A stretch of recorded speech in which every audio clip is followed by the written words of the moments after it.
Welcome back to Season 2 of the Spiritable podcast. My name is Luke. I'm Richard. I'm getting a master's in divinity. On this show, we try to bring spiritual ideas down to earth. We're all trying to be better people and grow, so get on board.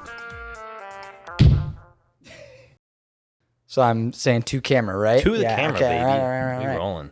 Hello, and welcome to Spiritable Podcast Season 2. 2, baby. What's up? We're back. We got a new setup, as you can clearly see. Got some new fancy tech. Trying to make us sound a little better.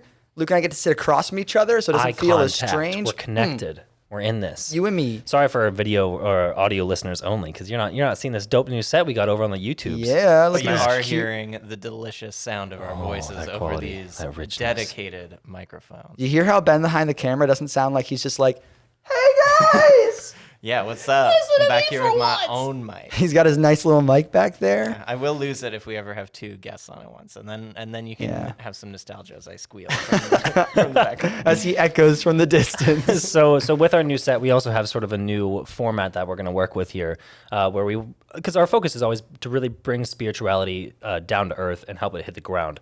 So we're going to be kind of talking about big things that are happening in the world, in business and science and pop culture, whatever, and try to grasp the meaning out of it. So we'll talk about the what that's happening and then dive into the why it might be happening and what it could mean to us beyond just a surface level explanation. So, and we also have some fun segments we're going to sprinkle in on each other. Yeah. So, yeah, you like that? Yeah. But little, Housekeeping? Little, What are you doing? don't remember the word. But anyway, we're not aiming to be like a news podcast, obviously. So there'll probably be big things that happen in the world that we don't cover because we didn't want to. Or okay? John Oliver did it better. So like, yeah, GG. fair. I don't think he's going to talk about the spiritual significance though. But Yeah. Maybe. Who knows? Maybe he's Let's have headed him that on. way. Ben, get John Oliver on the podcast. Can you get John Oliver on the podcast? Write him a note. I've been messaging a lot of people that I shouldn't be messaging. Yeah, he messaged Craig Groeschel and he got shut down hard. Well, we can actually do Skype interviews of guests now, so it's a pretty low bar of entry. They don't have to like drive all the way out here. We can just have them on. It'll be pretty easy. That's true. Anyway, I want to dive in because there's some huge things happening in the world, and I feel like there's some cool reasons why they might be happening or what we can gain out of them. Anyway, you find an icebreaker on there. All right. Hit me with what you think. Hit me with what you think is good. Okay, all right. Well, so we're on a brain blast today. I wrote a bunch of them. Oh, this is a fun one. Tell me a story from your childhood where you were a bad kid. Oh, see, I wrote that one specifically thinking of you because he was a bad kid. I was not the worst kid. I was mischievous. I was not malicious. I was most of the time. Angel comparatively. The time you stole money out of a car. See, there's so many stories of Richard Richard being money a bad I've never child, stolen money. I've always stolen things. Such as? A box of ho-hos. That was an ironic time because I realized that I'm asking you this question. You almost turn the had tables me. on him. Meanest child memory. Meanest child memory.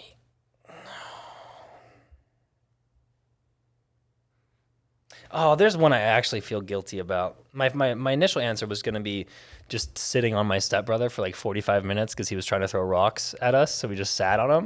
And that it wasn't great, but I mean, he deserved it. Let's be honest, he deserved it. But I think the real thing I felt guilty about was when I was young enough to know what swear words were, but not enough to really like... I knew what they were, but I didn't really understand them. Me and my best friend at the time just were across the room from each other, and we got my little brother who was too young to know anything really, but he could speak. And so we just sent him back and forth across from us saying swear words to the other person. So like, go tell him this, go tell him this. And the innocence lost that day. Hopefully it was not lasting, but it wasn't a fond memory of mine. Brutal. So it wasn't mean, but it was not nice. It was not a kind or thing to do. So that stands out to me as something in my childhood. Wow. Thanks for sharing that. Yeah. I'm an open book, baby. Let's see. We hitting up another icebreaker? Or are we moving on? You feel warmed up? I feel pretty warm, yeah. Okay. Well, I would love to hear, because I think the biggest thing happening right now in the world, is coronavirus. Everyone's talking about it. And it's kind of fallen under your purview for the week because Rich and I are dividing up how we're dealing with these news things. So do you have anything on that? Yeah, it's a big thing. I've been following the Who's Whose Line Is It Anyway? No, Great the show. World Health Organization, the WHO. Their stuff they're putting out on it. The weirdest thing to me about it is the situation of reporting in China that I've read a little bit about. Okay. That, like, just reading the stats that China is reporting about the number of cases and the spread and the number of fatalities feels like it can't be trusted, which is like a weird thing. Wait, like, which way are you thinking they're skewing it? Like, it's less severe than Like, it it's is, more or severe than they're severe? letting on Oh, because okay. they're worried about their economic status. And, like, are people going to be too scared to buy things from China if they let out how big a problem it is? Do you think there's a disparity between their reporting and the reporting of other countries of how severe it is? You mean, like, other countries, like, in terms of accuracy? Yeah. I think that China as a country, and I don't know a whole lot about it, this is just my personal Yeah. kind of take. I think that China as a country is generally more focused on their economics than their honesty. That's a hot take. Yeah. Oof, shots fired. I think that because, like, they're reporting that the numbers are Well- decreasing, like that there aren't new Do you cases. know, like, the big numbers right now? Like, how many people infected, how many have died, that sort of thing? Like, where's the truth in? Because I hear people saying, like, oh, this is worse than the Spanish influenza. I hear people saying, like, I lived No, through this- the bird flu. Like, I'm fine. The Spanish influenza, if I know, Fact I check. don't know much about it, but I think it killed like a bunch of people. Like, Quote Richard. I don't know much about the Spanish influenza, but I think it killed a bunch of people. like a large percentage of the population, I Yeah. think, died from that. There's a difference that this is one of the closest to a pandemic we've seen in a while. Right. The World Health Organization has not labeled it a pandemic yet, Yet. but it is clearly a global thing. So do you have any of those numbers? Like, how many people infected, how many have died? Not explicitly, but I do know that most of the people that die from it are elderly people Right. or people with other medical complications, like people with chronic bronchitis or, you know, different things like that. Right. So from what people know about it right now, it's not incredibly dangerous. It's not incredibly fatal, at least for like the healthy population. Well, what about people who have formerly had Lyme disease and maybe their knees aren't what they used to be? Well, I mean, more than my Lyme, my celiac would matter. Oh, yeah. Which it's technically an autoimmune disorder. So my immune system is kind of garbage in general. But I think So anyway- also everyone is real freaking out a lot about Yeah. coronavirus. And I think people are freaking out more than they need to be. But I also don't think it's tough not a because problem. As a disease, it's really like kind of silent but deadly. Like the average person who is infected affects 2 other people, is the stat Yeah. I read. And, you know, symptoms might not show up for like a week or 2. So it can just spread silently without surfacing for a long time. And then, boom, all of a sudden, tons of people have it. A lot of old people have it. And some of them may die. Yeah, so I I think think that's what's tricky. with this, Also, the U.S. is terrible about reporting on it and testing for it right now. yeah, So hopefully 'cause we just can nobody step knows up. anything about it Yeah. really. But I think the real interesting question from kind of a moral spiritual Sure. lens is this issue of reporting and its effect on other areas of life. Like businesses are canceling trips. A ton of money is being lost from this kind of scare around it. I mean, that was one of my things. I was looking into business stuff that was happening this week. Dow Jones dropped by almost 1,000 points, which hasn't happened since like 2008. Yeah, It's like a since the big significant 2008 downturn. drop, And, you know, yeah. people are supposing that it'll come back up, but it was directly related to the coronavirus happening. Yeah, and I mean that isn't just like, oh, well, stock market things. Like that affects people's lives, Mm-hmm. like people's livelihood. Like I have a little bit of investment and it dropped a significant amount, almost $100 of the just over $1,000 that I'm investing. Sure. So people that have Like their retirement accounts and whatnot. their retirement accounts or most of their money, the way they make money is through the stocks. Like Right. that's a meaningful drop for people. So what was your more And religious so, question? so I guess this question is, we have on the side of, I think, some dubious reporting from China in order to preserve their economics somewhat.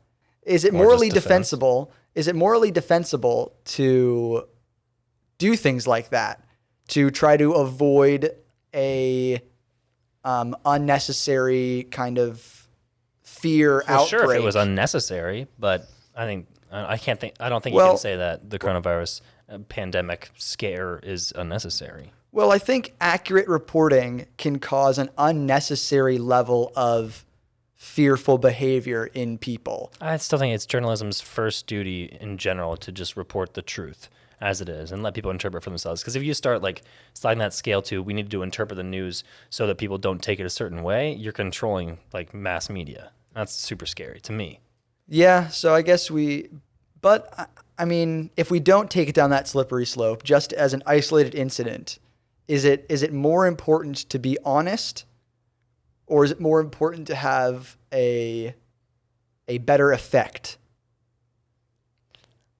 Well, I think that's equating something that's not true in this scenario. Like, I don't think underreporting on the coronavirus is going to have a better effect. Yeah, but that's kind of the theory behind people's assumption that China is underreporting. It would be, if they are underreporting, it's for the purpose of preserving their economic stability. So I think, especially in cases where dishonesty has prevailed in the past, I think you got to go with honesty. I think, yeah, there are cases where the end can justify the means. In this certain situation, I feel like it's hard for me to see that. Yeah, I would agree. I was mostly being devil's advocate with that. What I think is interesting. Sorry, was I interrupting? But I think it's interesting to see like how do we report? Because I think that we are kind of a herd We got some herd mentality. Sure. Kind of species for the most part, and I do think that sometimes when just purely facts are reported, it causes undue panic. I mean, you look at the classic, like, oh, we're going to have 3 inches of snow and suddenly there's no milk or bread left on the shelves kind of mentality. Sure. Like, I need to prep for worst case scenario. But with something like a large spread disease, it has a bigger impact. Like, oh, I won't travel for work anymore. And so my company loses this much money. Sure. So that this person can't make work and this person can't find a job because blah, blah, blah, blah, blah, you know, and it grows. Is there a useful way to say, like, here are the stats, but then also, and actually there is I forget what it's called. It's like somebody's, he has a scale of like how dangerous a thing is and then what you should be doing. And I've been following this too. I'm blanking on the name, but he has coronavirus that basically like go about your day as normal, but stay up to date. Wash your hands. Yeah. Yeah. And yet, even with people putting stuff out like that, there are people that are. I mean, I think there are always people that are going to freak out no matter what. Like, you can't control how people react to anything. So, like, I think, yeah, you have a duty to present the facts. But there's nothing to stop news sources from also presenting their opinions. Like, the Washington Post could easily be like, fact, coronavirus is affecting blank, blank, blank people. How many cases in the U.S., blah, blah, blah, blah. Here's our opinion of how it compares to other diseases that have been widespread and how you can prevent the spread and that kind of thing. Don't freak out or freak out if that journalist thinks they should freak out. I think the journalists can give their opinions. It just needs to be directly stated that this is an opinion or that they're skewing the presentation somehow. But I think the facts need to remain the facts or else you can't trust anything. Yeah, I think that makes sense. That's super essential. And looking at the kind of the foundation of freedom, I don't think you're really giving people the ability to make their own choice if you aren't presenting them with the actual truth. And I think it's important for people to be able to, and that's a big tenet of our faith, is making choices based on your own freedom. Yeah. And when you limit information, in a way, you're limiting freedom, because if they had actually had an accurate idea, they might have made a different choice. Right. Yeah, so I agree. Cool. Yeah. I think the one thing that I thought was interesting about that from a more business side is I'm part of a couple Facebook groups that are like investment entrepreneur type stuff, and a lot of people are trying to time the market, right? So the stock market is dropping significantly because of the coronavirus, back down to like where it was in like August of 2019, so like only a couple months ago, really. but people are freaking out and be like, oh, should I buy now? Should I sell now? And there are all tons of people trying to time the market. So to me, I was thinking about this, and I was like, is it like the morality of trying to time the market in lieu of other people's demise? Like, there are people suffering. How can I try to profit off these people's suffering? Yeah, that's a weird thing. Oof. That's how I feel about literally any credit cards. If you think about the way credit cards are a trap for poor people. If you think about the way that credit cards make money, the only reason that I'm getting my, 1.5% cash back, the only way that credit card company is able to do that is because there are other people that aren't meeting their payments and are trapped in a credit trap. Yep. It's the same time with any kind of loan, like student loans for college or a loan to buy a house. Like, the people that need to take out loans are already in a lower income bracket than, the top 0.1%. Not to get too Bernie here, but I mean, the loans are set up to pay interest back so those companies get profit. And I'm not trying to like tear down these things because people need to be able to take out loans. But I think they are set up to get more money off of the people who already don't have a ton of money to spend. And that's sad. Yeah, well, that feels a little different to me because it is the person who is reaping the benefits of the loan is then the one that pays the price of the loan. Sure. Right? But with credit cards, I am reaping benefits and paying no price. The people that are paying the price of my benefits are the people that don't have the liquid capital to not go into credit card debt, or the people that just don't understand the credit card system. Right. So to put it back into the modern times, is it okay, do you think, for someone to play the market so that they can invest when the coronavirus is at its most deadly and then hope to profit in the future? And in doing so, like, I know my mindset immediately jumped to like, oh, well, maybe that would be like, if I was that person, I'd be like wanting to have a more deadly disease so the stock drops even lower so I can get in and make as much profit as I can. Yeah. And that feels spiritually compromised to me. Yeah, I think wanting harm on others to profit yourself, I think that doing that is not a bad thing. I don't think there's anything innately wrong with trying to make money off stock market drops. Sure. But I do think it's interesting to look at, like, if you're so invested in the stock market that you're hoping to be able to ride tragedy, like what that could eventually do to you spiritually if you're not aware. Yeah, I think is an interesting thought. Yeah, because it can kind of twist your mindset to looking out for how to benefit from the detriment of others in general, and like just manipulating people or taking advantage of those who are in a lowly position. And I think that can lead us down a really dark path. Yeah, and I think the world just in general gets better when it stops being a win-lose and tries to be a win-win kind of world. Yeah, dude, I'm bad at that. Because my mindset is always scarcity mindset. Like if I'm losing, someone else is winning. It's hard for me to often see like sharing is better for everyone, or I'm like a greedy dragon at my hoard. I'm doing my best to break out of that sort of mindset. But I do not think I'm as far as trying to wish harm on others so that I can benefit from their misery. But I think I tend to be the opposite, like that's opposite mindset, which has its own drawbacks too. I don't think it's any sort of like big moral pride of mine. It's just kind of like it's the environment I grew up in. But I get like particularly like spiteful when people aren't generous. Yeah. When I'm like, oh, can I have some of that? And they're like, oh no, sorry. I'm like, oh, okay, cool. Guess we aren't friends anymore. Bye forever. It's funny. I was recently talking to someone, and they were asking me about sort of the close friends that I have in my life and why I'm friends with them, sort of. And one thing that I always like gathering people around me who have complementary sort of values and perspectives that I don't have. So I brought up you specifically because I was like, Richard Glenn's one of my best friends, and part of the reason why I like having him around is because he's very generous with his time and with his things in ways that he often can't afford to be, and I aspire to be more like that. So I like having friends whose qualities I can aspire to. Because there was one quote I like is like, if you're the smartest person in a room, you're in the wrong room. And I like trying to put yourself in advantageous positions where you can learn and prosper from those around you. Yeah. I also think if you're the smartest person in the room, you're probably a bit of an ass for assuming that.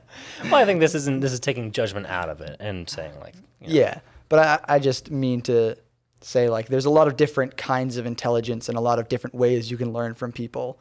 So I think if you see yourself, this idea of like I'm the smartest in the room, I think has with it, there's nothing I can gain from the people around me. Mm-hmm.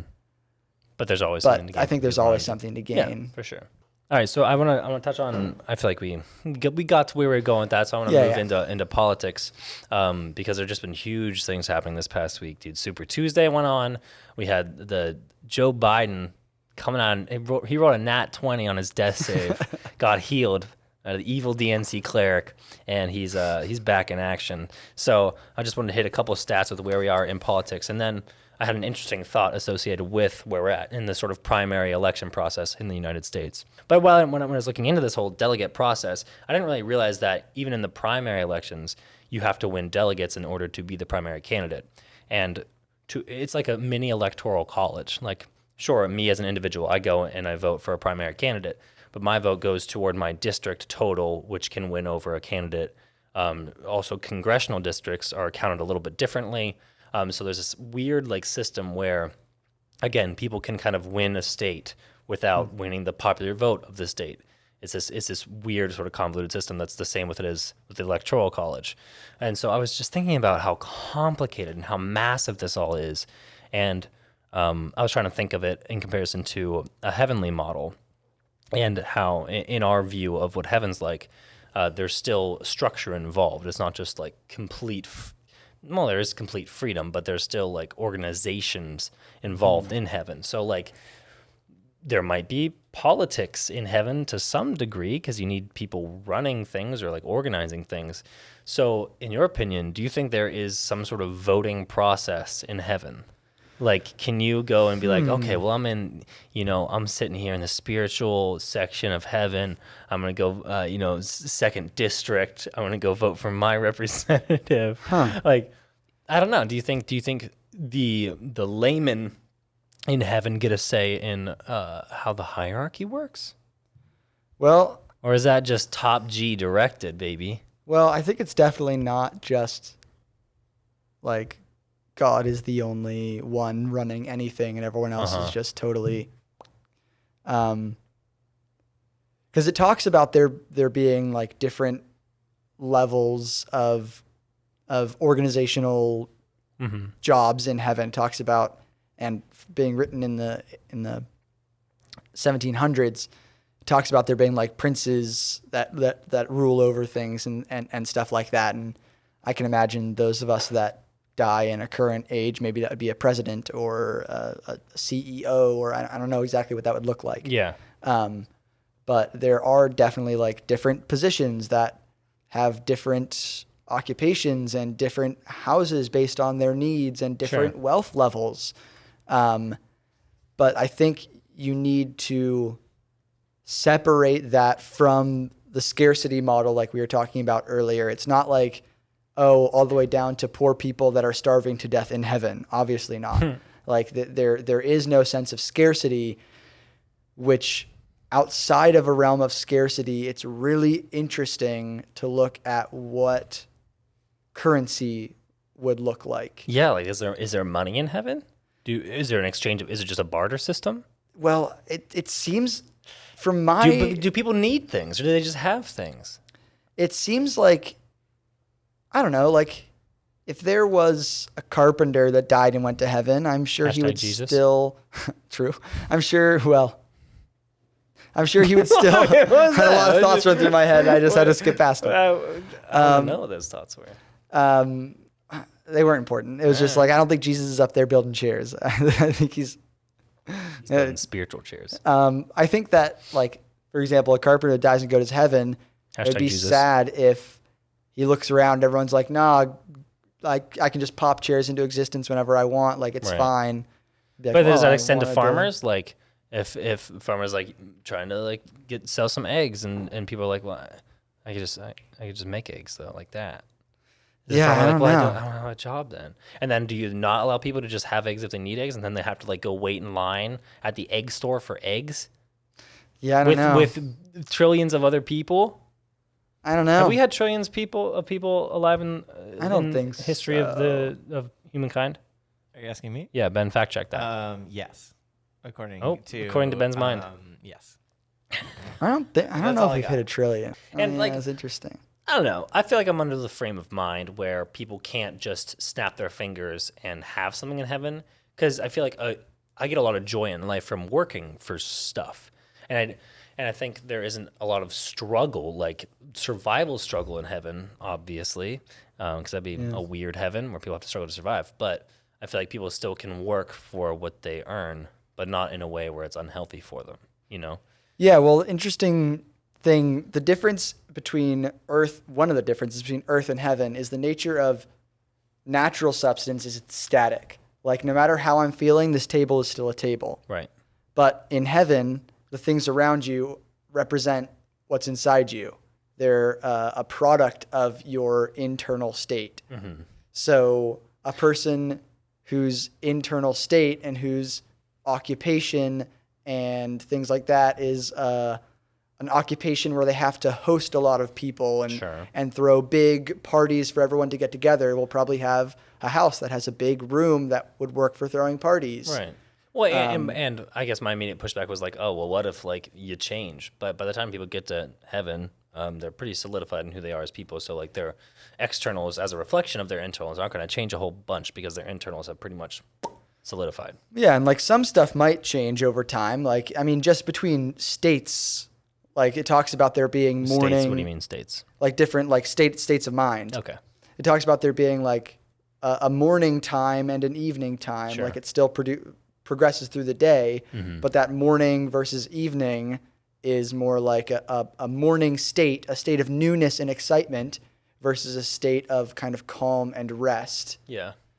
in a person. And so it's not like, oh, it's already dark out, but I still have so much party energy. It's like once it's dark out, it's because you're ready to It's settle gonna be really down. interesting for me to see how like what's good for me in heaven. Like I like nighttime. I like colder weather. How that's gonna mesh with the other people around me who don't like that as much and still might be, you know, in my same like heavenly community or whatever, but like maybe they like it when it's warmer and tropical. So like can we be hanging out? Like you and me are hanging out in heaven, and for you it's like warm and breezy, and for me there's like a slight chill in the air. I wonder How's how. that? Am I like wearing a parka and you're in a bathing suit? I And wonder we're just how hanging out? much your dislike of warm weather is because of natural things. Like if you didn't overheat or get too sweaty, would you still hate hot weather? How can you have hot weather without being sweaty? I Or- don't sweat very much. Or I'm not, just uncomfortable. I'm not uncomfortable. Oh, I am, Yeah, but would you be in heaven? No. I guess. But I also like being like cozy when it's cold out. But that's Are you you gonna saying rip that I away like from me? That's you Are you gonna saying take I that away like to from be me? warm. What you just said is I like to be warm. Well, I don't like to be frigid, but I like to have a change in temperature going on. yeah, and like- that would happen. You know, when it's kind of cold on my face, but I'm snuggled up in my torso, like a Yeah. little bug in a rug. By a fire, ooh, little cold breeze on my face. Maybe the windows open. Ooh, come on, that's like the best way to live right there. Rather than just being like Nah. sun beating down you and like, eh. Oh, I won't have any sunburn in heaven. Oh, that'll be glorious. Yeah. I like Frick. 80 degrees, a little too warm, but constant breeze that cools me off. That's what heaven will be Okay, for fair enough. everyone. Fair enough. For everyone. Religion. What about it? I want to talk about religion. Some interesting I was gonna stuff. talk about pop culture. Hit me with the religion. So, in Catholicism recently, there was an interesting little question going on. So, in sections of South America, Catholicism has been struggling to find enough priests to meet need. Okay.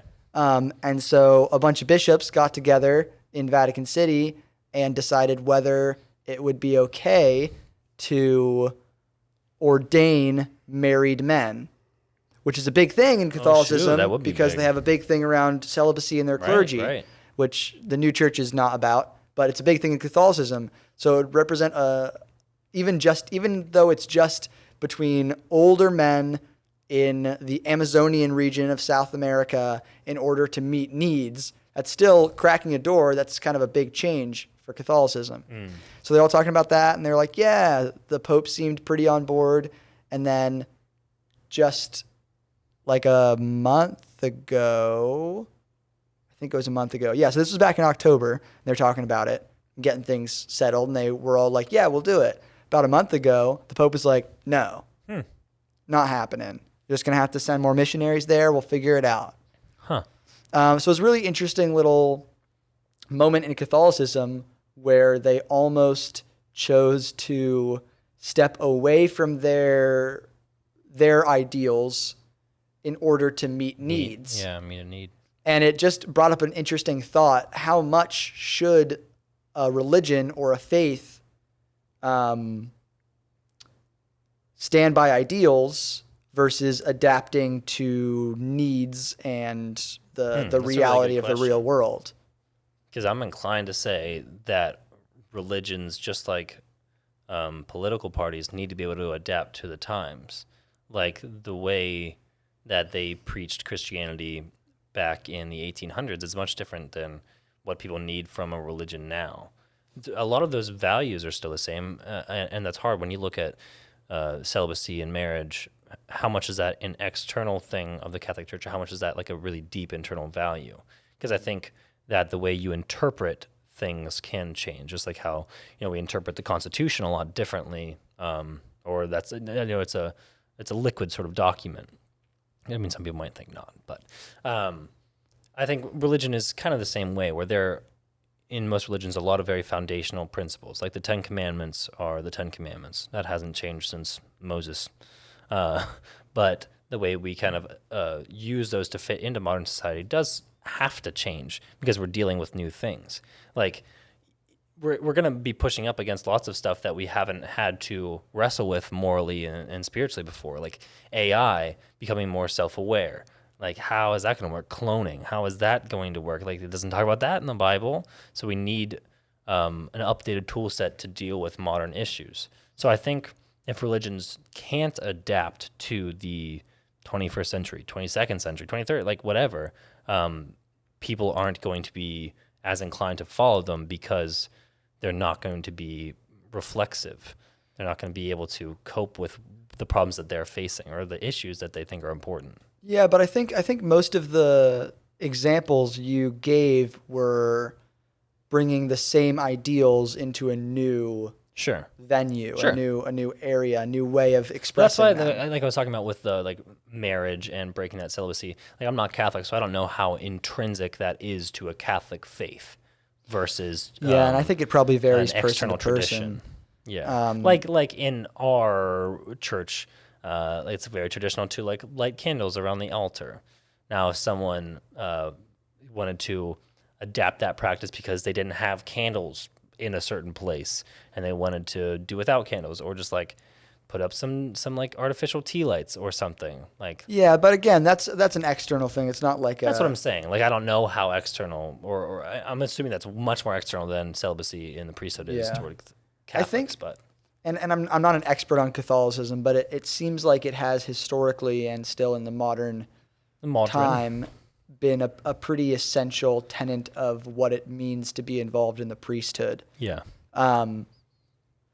Which is distinctly different from the way that we see marriage as kind of the natural state of humanity coming together that the Lord wants priests and laity to have. But aside from that, it just brings up an interesting thing of when it seems like our natural organization is dying or struggling, and there is no clear way to help it other than to, step outside of the realm of the ideals of our faith. Mm-hmm. Is that a move worth taking, or is it better to be a dwindling organization that holds firm? And I think just in the modern age, that's something that our specific denomination is struggling with, but I think church in general is struggling with. Yeah. It is just interesting to see. I think, that is really, and I think it could go both ways. Like, you see people who are like very conservative and like unmoving in their points of view, that has an attraction to it because they're stable. They're not going to change. So you can know what to expect from them. But on the opposite end, and I tend to fall more under this little bit of a liberal purview, I tend to look at that person that, let's use Catholicism for an example. There's a person in South America that could be helped and served by Catholicism. So we can decide to compromise, as Catholics can decide to compromise and have a married man minister to that person and give them some sense of Catholicism and help them, or they could just not serve that person. And where I am right now, I'm in favor of serving that person to the best of the degree that we can, and maybe sacrificing a little bit of where that's coming from. But I guess I look at the overall good that can come out of a situation like that as more important than that little specific thing. Yeah, I think... But I'm definitely open to change on that. It comes down to this idea of, and this is in the realm of theology, Sure. A word that comes up often, which is modernity. And it's like how modern, how does a faith address the needs of a modern world and the change of a modern world? And I think we clearly see if a faith refuses to make any changes, internal or external, they die, because everyone's like, that's just not the world anymore.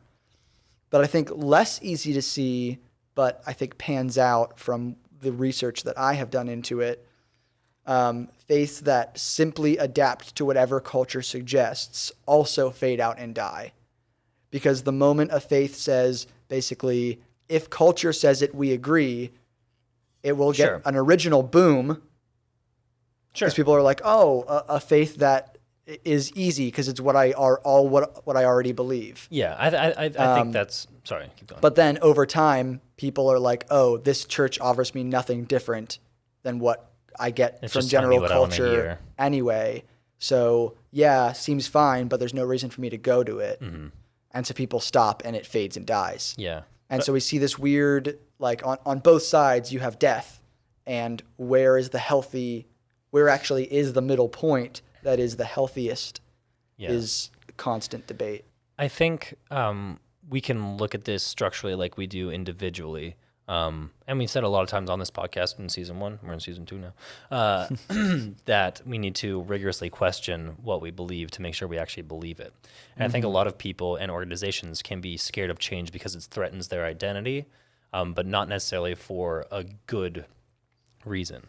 Like, I think it's a good practice to see new information coming in and then looking at that and being like, okay, this is new. Let me bring it back to the like deepest values of my religion, political party, whatever it is, to see if it meshes with that, and then reapproach this new subject. Yeah. So I think a lot of like faiths can remain unchanged because they're too scared to deal with stuff that is threatening what they have known for however long, but that doesn't necessarily mean they shouldn't. Also, on the flip side of that, people shouldn't just change for modernity just to get more numbers. Just to get people liking what they have to say, because then they're going to lose substance with that. So I think at the end of the day, that's kind of manipulative. Yeah. It's just like, I'm going to say That's what people meaningless. want to hear. Yeah. At best meaningless, at worst manipulative. Right. So I think Do you think a lot of faiths are doing that though, that are trying to actively lie about what they're teaching to like trick you into buying in, and then would backpedal on that once you were part of the organization? I don't think it's necessarily an active lie thing, but and what faiths are doing this, it would be a really subjective thing to try to say. But I think that I think a lot of people, it's much easier to say what people want to hear. And I think that's dishonest to what your beliefs are, to say like, oh, people are pushing back against it, then my belief isn't important enough to hold to. So I'm just going to say, actually, I don't want people to think I'm judgmental, or I don't want people to think I'm a jerk. Yeah. So just whatever they want to hear, that's what I'll say. And it's manipulative in that way, saying like, oh no, I've always been someone that you agree with. Not Right. necessarily like actively manipulative, but definitely dishonest about Sure. your faith. And I do think that's why a lot of political parties have been struggling with their identity recently, because they're trying to adapt in ways that are sort of dishonest to traditional beliefs. Yeah. At the same time, I still think it's a good practice to not think that you know everything, like whether you are yourself or a part of a wider organization, and not be like, my organization is perfect the way it is, but it is changeable. So the fact that a bunch of other people think something in contrast to what I believe, that's meaningful in and of itself. It doesn't mean that they're right or that you're right, but it means that I think it is a good moral and spiritual practice to look into that more to see how it fleshes out. And I think people can sometimes get angry at other people for not having a solid opinion, or like not being on their side or the other side about something. Because I think it shows a lot of like maturity and wisdom to be like, hey, I know this is really important to you. I haven't done enough research on it to really know where I fall. I can't feel as strongly as you do about this one particular thing, and I also don't feel as strongly on the opposite side, because we're all in learning environments as people. So we need to take the time to research something and figure out where we actually fall before deciding that you fall somewhere. And I think like that's the mature, wise approach. But I think often people see that as weak or dumb, I guess, not smart. Yeah. When in reality, you're trying to take a smart approach by or giving yourself time. cowardly. Yeah, or cowardly. And I think that is something we could do well to kind of move away from. I think we I think generally it benefits us. I think we generally live in an age where people read one headline to an article and then have strong opinions about it. Yeah. And I was recently reading a study a couple months ago about the decline in value of expertise over the past 40 years. Sheesh. And if someone's like, hey, I'm an expert in this, everyone's like, I don't care. There's so much information on the internet. I can be an expert too. And that differentiation between, first of all, a structured, formal study that sees hopefully more sides, from a person searching the internet and probably coming up with the results of the side they're looking for because of the way that the internet is so easily. So many websites are set up to feed you what you're looking for.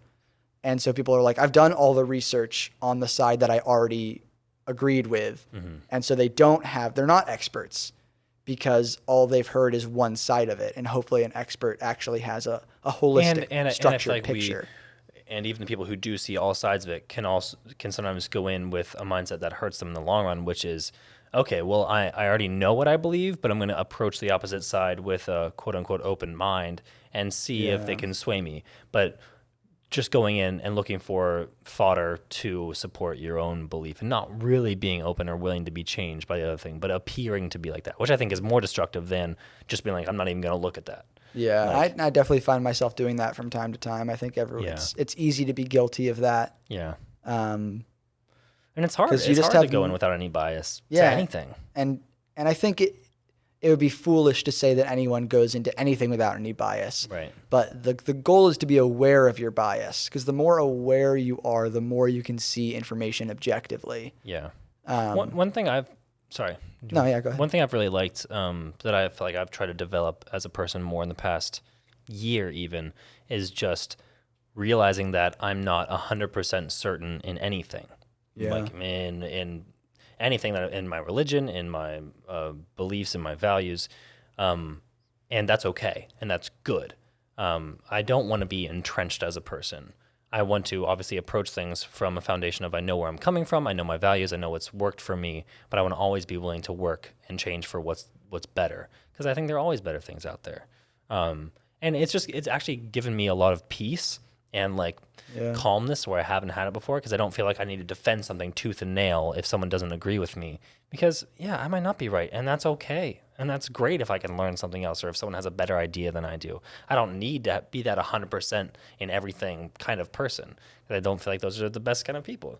So kind of backing that up, actually it came because a good friend of mine who's also a minister, was preaching, and someone asked him, how certain he was of his religion, of his belief, and he was like, I don't know, 70%. and I laughed for a bit, because it was very refreshing to me, because I always saw the priesthood and ministers as needing to be 100% solid in their faith at all times. And to hear that kind of opened up that window to me to be like, oh, well, I really respect and admire that and can relate to him more. And I think approaching any kind of conversation, whether it's about religion or whatever, with not hitting at 100%, but being like, yeah, I think this is right, but like, I don't know everything, is very humble and a much more calm approach to have with people than aggression. Yeah, I think it is very like in a really conflict-based discussion or an argument, I think it is pretty disarming to be told like, oh, yeah, I don't really know. Yeah. Because I think like that's But where's your sword? Come on. Like that's what people are going for when they're arguing is to prove that you don't know. And so when you're like, yeah, I don't know, they're like, yeah, you don't. That wasn't satisfying at all. Doggone it. And I think that it kind of can prime a little bit more intellectual honesty in the other person. Yeah. Being like, yeah, I don't actually know. This is the best I've got, but yeah, because it makes it more like you and me are in this. We're in this together, figuring something out, rather than me versus you. Yeah. I think we have way too much of the versus mentality taking over in all kinds of ways, and we just need more together. I agree. That's how we solve America 2020. We're in this together. Yang 2020. We're in this together. Heroes, hometown heroes. Oh, is this a segment approaching? We have a segment approaching. Welcome to the segment Hometown Heroes, where I talk about Ben, give us a big button. I want a big button to press. Yeah. Put it on the list. Big button. Big button. I can do a sound effect. Do a sound effect. Yeah. Hold on one second. Do a sound effect for Hometown Heroes. That's the name. Hometown Heroes. Here, wait. Wow. Hometown Heroes. Hello. We're moving on. We're not even doing that segment. You don't even get to here. Just kidding. I'm so excited to talk about it. We got a hot seg. So, in Hometown Heroes, I find random small towns in the U.S. and talk about an interesting thing that happened there. So this week on Hometown Heroes, we're going to look at Granby, Colorado. And Granby. Wait, was this just a coincidence? Because it's where my grandparents live. I used to go there for summer vacation like once a year. Granby? Yeah, that's like Granby. They have a sweet little mini golf place and an ice cream store I used to go to. What? What was the ice cream store called? Shout out. I forget. Rip. Do you know about the holiday that only Granby, Colorado celebrates? I don't. Called Killdozer Day? Oh, yeah, because the Killdozer. Yeah, okay. You know about the Killdozer? Wait, what? Because he killdozed Granby. It was a big deal. Wait, what does Killdozer even mean? So, on June 4th, and I think... Is he the hometown hero? He was not a hero, was he? He's commonly seen in Colorado. People celebrate this day and celebrate him as a folk hero in a lot of places in Colorado. All right. Break it down for the uninformed. So June 4th, I think 2004, there was a man who owned and his name was a little shop. I'm not going to write down his name. All right. Was it Killdozer? But we can call him Killdozer. He owned a muffler shop. Okay. And the land across the street was bought by a big cement factory. And he was pretty annoyed about it because a big factory across from his little muffler shop was going to ruin his business. Oh, I know the story. And so he took his bulldozer and he built around it a shell of steel and cement and sealed himself inside with 2 rifles poking out through rifle holes, which he used to shoot transformers, like the transformer boxes. Mm-hmm. And then he had a bunch of monitors with cameras set up so he could see all around his Killdozer. And he just drove this homemade tank through town, just wrecking a bunch of buildings because he was pissed at all the people who he thought had wronged him. Crap. And people see him as like some people. Well, then what happened?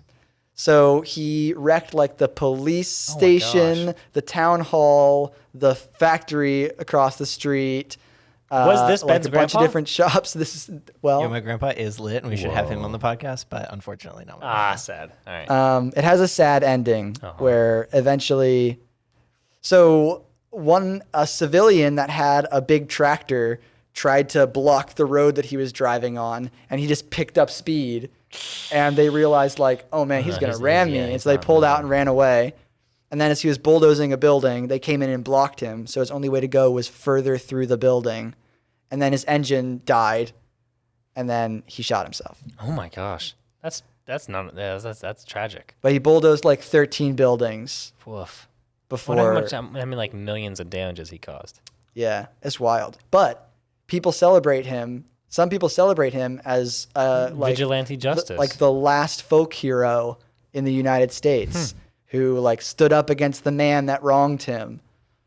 Further strange information about this story is that before that factory was built, they offered to buy his land for $250,000, and he agreed, and then backed out and asked for $375,000, and then asked for over $1 million. And they were like, "What? No, obviously not." And so he didn't agree, and then they built a factory right on the other side.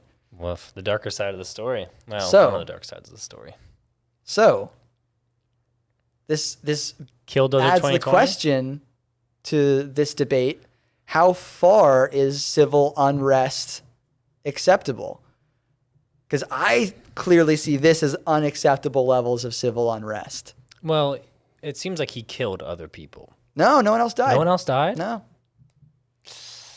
Oh, he only destroyed buildings.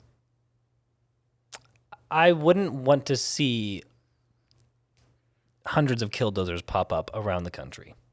That's true. But, But this one. this kinda one, though, awesome, like, though, right? definitely a little baller bit. He called it a move. killdozer. I guess maybe the journalist called it a killdozer, but Yeah. pretty sweet. My grandparents sent me the article. That's how I knew about it. They sent me the video.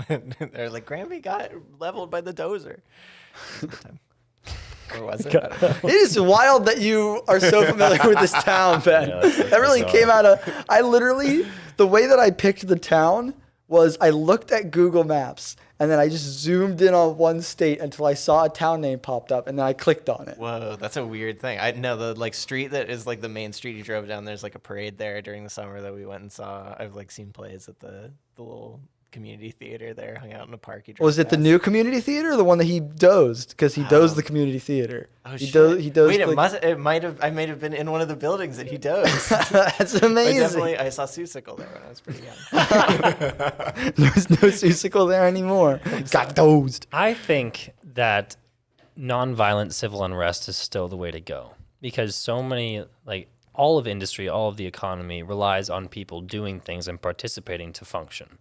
And if people decide not to participate en masse, things start to crumble. Like millennials are already blamed for the destruction of everything because they just don't want to go to Applebee's. They, trying to save their money and not take out. We'll huge say loans. I love Applebee's. Dude, Applebe's has like a 2 for $20 deal. It's not bad. It has like They're half price half-price things, apps? baby. Oof. Get at me. Applebee's $1 sponsor? Long Island iced tea night Tuesday Yes, night. please. Wow, Let's go. Applebee's, not a sponsor. You should go. But The food is all fine. I think that destruction and violence is going to lead to more bad things happening.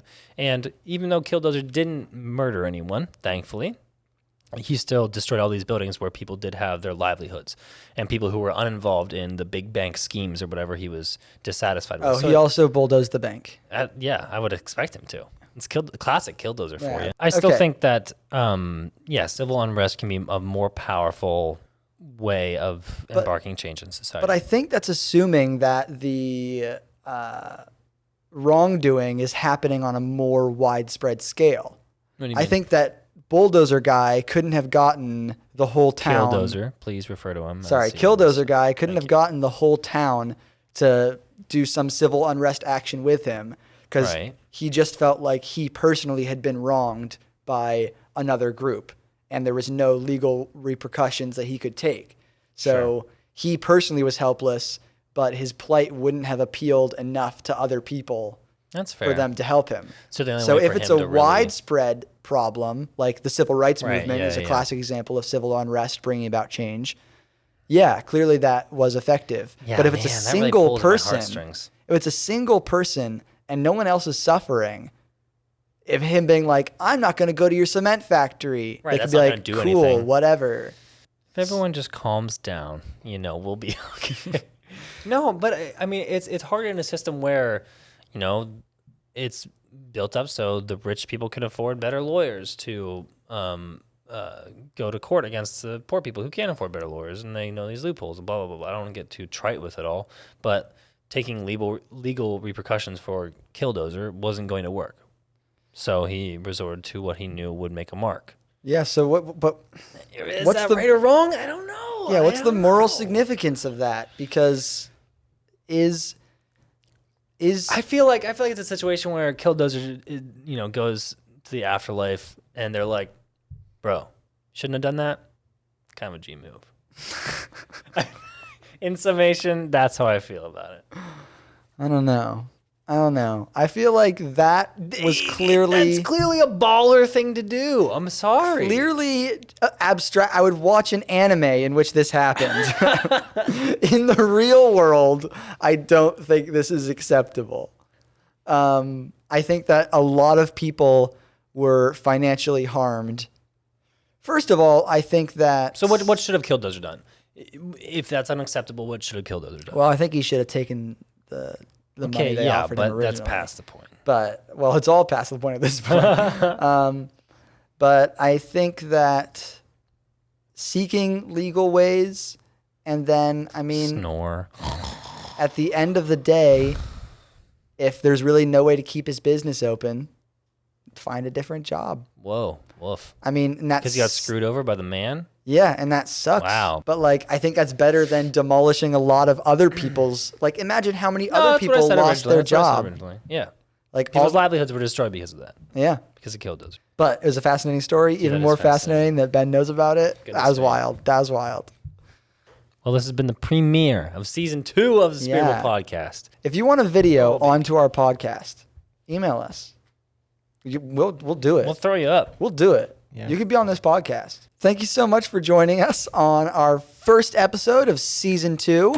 As you can see, we have tried a much different setup and style. So let us know what you think. Smash subscribe. Let us know in the comments what you think about this. If you're like, ooh, this new setup sucks, we hate it. If you're like, man, I really want to be on this podcast, email us at spiritablepodcast@gmail.com, and we will slap you on that screen and get you up there. Tell us what your favorite piece of art is in the background. Yeah. It's clearly this one. I just want to read this to everyone. Please. My picture in the background here says, a house is made with walls and beams. A home is made with love and dreams. Thank you for watching or listening. Feel free to download on Spotify, iTunes, TuneIn, wherever you go for those things. Stitcher.